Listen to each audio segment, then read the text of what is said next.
Buenas tardes amigos y amigas, este es su canal El Peatón Analítico. Fíjense que pues lo prometido es deuda. Tenemos que analizar qué es lo que está pasando al interior de las filas de Morena, de los obradoristas y sobre todo qué es lo que realmente hay dentro de los sentimientos de la gente que está en el gabinete del presidente, y tiene que ver también mucho con las personas que de alguna manera votamos el 1 de julio del 2018 por el presidente Andrés Manuel López Obrador. Pero ahí está el pero.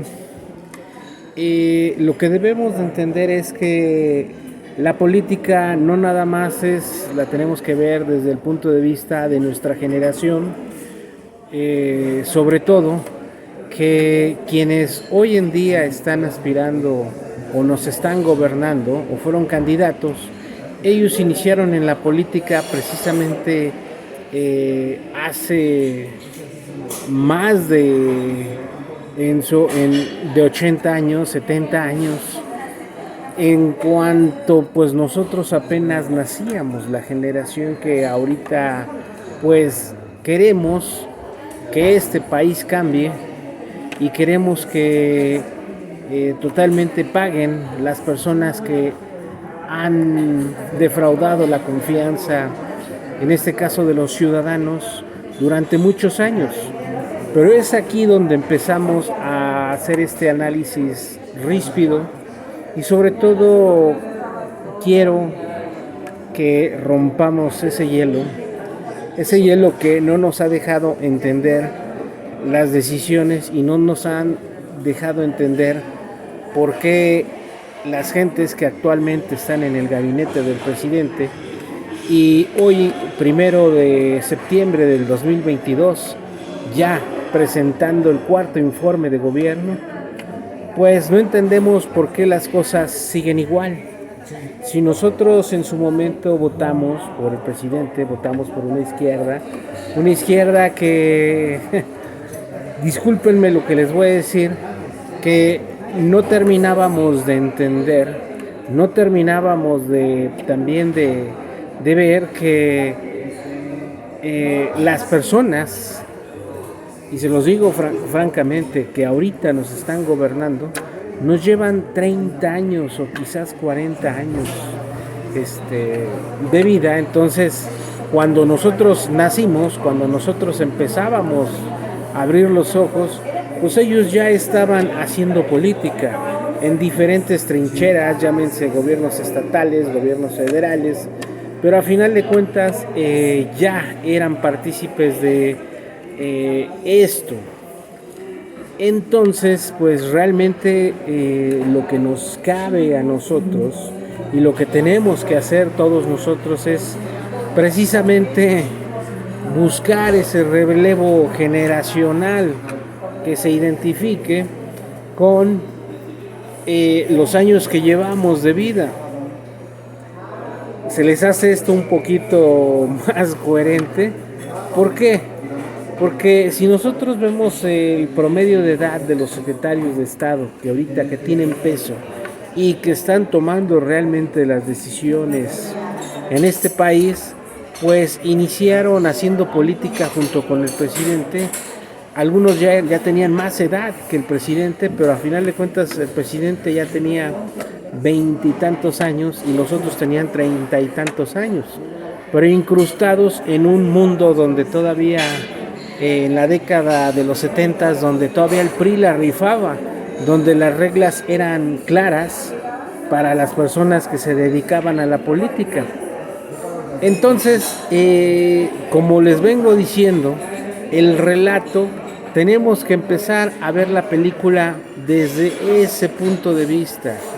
En realidad, nunca nos identificamos con el señor Vicente Fox. ¿Por qué? Porque pues, a final de cuentas también era un líder generacional, no de ahorita, sino de antes, pero en este caso forjado en la iniciativa privada. Luego un Felipe Calderón que fue hijo de un panista connotado, y posteriormente pues se torcieron en las redes de la ultraderecha y la derecha, y sobre todo en las cúpulas que dominan este país, ¿no?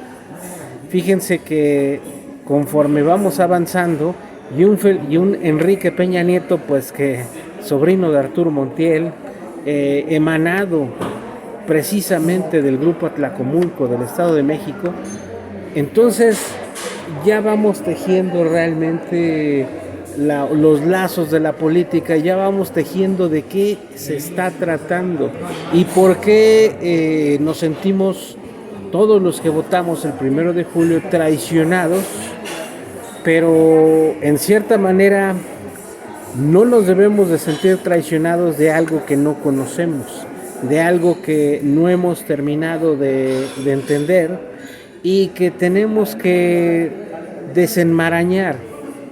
¿Esto qué es? Así de sencillo. Como decían nuestros maestros en la primaria, secundaria y la preparatoria y la universidad, hay que estudiar para poder hablar o decir. Entonces, ¿cómo vamos a estudiar? ¿Cómo vamos a entender algo que simplemente era un secreto, una cajita que estaba guardada para que no le pasara nunca nada? Entonces ciertas personas sabían de esta cajita, sabían de estos nexos, pero precisamente porque ocupaban puestos públicos y precisamente porque a la hora de entrar a cierto círculo, pues se revelan ciertos círculos y de ahí hay de dos sopas. Como decía el extinto Pablo Escobar Gaviria, capo de Colombia, era o seguías adelante con el reto o no, era o plata o plomo. En este caso o entraban a la corrupción o te salías. Pero yo lo que vengo diciendo y lo que vengo advirtiendo, y sobre todo no lo voy a dejar en palabras, no lo voy a dejar en videos, sino voy a demostrar en una publicación que estoy haciendo, un libro, precisamente esa coyuntura, esa situación en donde el mismo sistema, lo que se creó aquí en México, pues precisamente fue lotería, un sistema económico que fue el de la sustitución de importaciones después de la Segunda Guerra Mundial, en este caso el milagro mexicano, y que se basó en la industrialización de repente de las grandes ciudades de México, y que hubo una migración masiva de los campesinos a la Ciudad de México, y la industria en ese momento, antes de la Segunda Guerra Mundial, pues era proveer, y después de la Segunda Guerra Mundial, era proveer a los Estados Unidos de todas las líneas económicas, cosa que terminándose la Segunda Guerra Mundial, pues las aguas regresaron a su mismo sitio y los países conquistados, en este caso China, bueno, Japón primeramente y después China, se convirtieron en lo que era México en la década de los 40 y 50, la fábrica de Estados Unidos. Pero aquí hubo un fenómeno muy, muy extraño, cuando se crearon las universidades autónomas de México, que la educación era gratuita.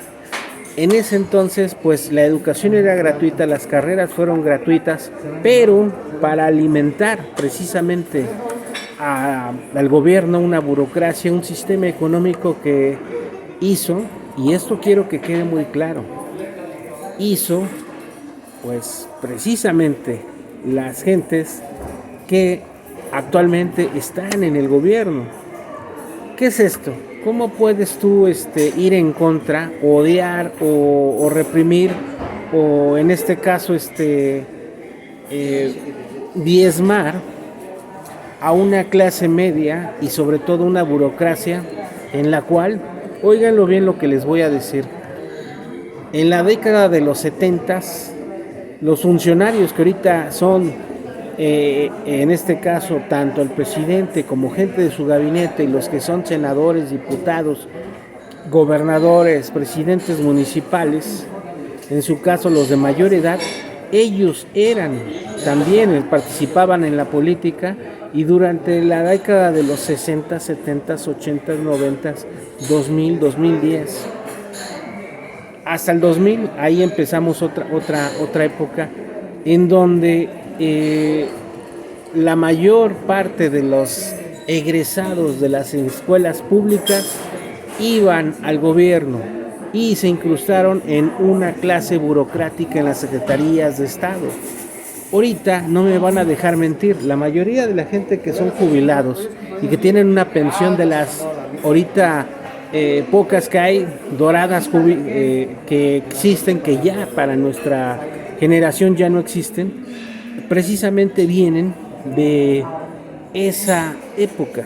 Y yo les voy a decir una cosa, los actuales presidentes, los actuales dirigentes que ahorita reprimen a la clase media, reprimen a la clase burocrática y que ahorita están combatiendo la corrupción, y ese es otro tema, la corrupción, ellos fueron partes y partícipes de ese modelo. Entonces, ¿qué hay que hacer? Pues realmente el siguiente presidente que viene debe de ser generacional y debe de estar consciente de esta problemática que se creó. No podemos agarrar y decir de la noche a la mañana, ¿sabes qué? Vamos a diezmar a una clase que ellos mismos fueron partícipes de que prosperara en un modelo, la clase media y la clase burocrática. Cuando llega precisamente el neoliberalismo, en este caso el neoliberalismo entró desde José López Portillo, después acuérdense de los bancos y la quiebra del sistema financiero y que Pemex tuvo sus mayores riquezas, su mayor boom, y posteriormente con un Miguel de la Madrid que veía mal precisamente lo que hizo los excesos de José López Portillo, pero en el gabinete, y quiero que quede claro, en los 70s, como les digo, en los 70s y a mediados de los 70s y a principios de los 80s, ¿dónde estaban las personas que ahorita nos están gobernando o quiénes son la oposición y en dónde estaban los partidos? Ojo, Carlos Salinas de Gortari trabajó desde José López Portillo bajo las órdenes de Miguel de Madrazo Pintado. Posteriormente, pues ahí también estaba Camacho Solís, estaba Carlos Salinas de Gortari, como aprendices, y posteriormente con Miguel de la Madrid, pues dan el salto. La política es así, pero si no hay recursos, ¿cómo vas a dar ese salto? Y posteriormente de Carlos Salinas de Gortari, que pues terminó, bueno, pero el proceso privatizador empezó con José López Portillo, Miguel de la Madrid también lo inició, y Carlos Salinas de Gortari de tajo le dio en la torre a 426 empresas que tenía el Estado y en donde también era accionista. Y acuérdense, la participación anterior de la inversión extranjera, el Estado tenía un 51% y el 49% los extranjeros. Un principio, pues en donde pues quien quería invertir acá, pues el Estado era accionista también y participaba y pues de alguna manera era lo correcto. ¿Por qué? Porque para eso se creó el Politécnico, la UNAM, la UAM, todas las instituciones públicas y también las universidades de los estados, precisamente para proveer a esas empresas que vinieron a invertir, a producir aquí en México. Y posteriormente, ¿qué era la función del Estado? Pues replicar esos conocimientos, pero aquí eso fue el error. Acuérdense que el modelo chino está basado en el modelo que era de México, pero México perdió el rumbo. ¿Y cómo vas en este caso, a producir tu propia tecnología o ser autosuficientes si no tienes empresas nacionales? Que las vendió Carlos Salinas de Gortari, Ernesto Zedillo siguió también y también vieron que los recursos naturales se vendían. Vicente Fox llegó. Acuérdense que Vicente Fox es producto de un cabildeo, él como gobernador de Guanajuato, del Fobaproa, y el Fobaproa, autorizado por Diego Fernández Ceballos, Vicente Fox, el panismo, y empezó la amalgama del panismo con el priismo. Y yo les hago una pregunta: ¿ustedes creen, para que haya llegado en el punto Ernesto Zedillo de declarar que había ganado Vicente Fox y iba a ser el presidente tan rápido, así como lo hizo Enrique Peña Nieto con su primo Alfredo del Mazo cuando contendió con Delfina Gómez de Morena? Así fue. Pero posteriormente con Felipe Calderón, que pues realmente esa escuela libre de derecho, que ahora sí que me disculpen, pero pues se mezclan, en este caso en el gobierno se mezclan las ideologías, y en este caso los orígenes étnicos y el imperialismo junto con los intereses. Entonces, cuando ya dejan atrás totalmente al país, pues el país quedó devastado y pues ahorita no tenemos ni cómo salir adelante, ¿no? Se está rescatando un Pemex y una Comisión Federal de Electricidad con los miles de trabas que hay.